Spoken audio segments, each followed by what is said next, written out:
Journey y rápido me gustaría que aprendas conmigo algunas cositas en mi dushi papiamento. Pero me gustaría hacerte una pregunta. ¿Tú también eres una de las que está en mi dushi Aruba o quizás en Curazao o en Bonaire y deja los años ir y todavía no hablas absolutamente nada de papiamento? ¿Y cómo dices dushi? ¿Duchi como todos los demás? ¿Duchi con bye? No, así no es papiamento.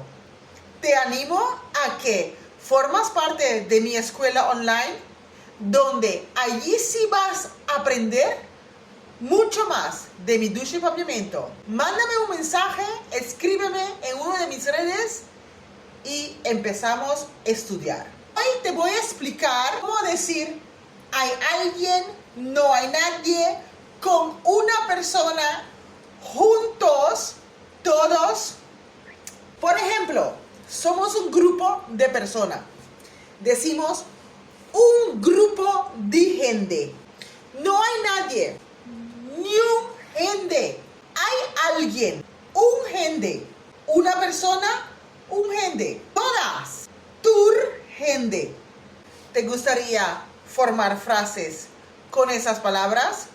Escríbeme y empezamos a estudiar más de mi dushi papiamento.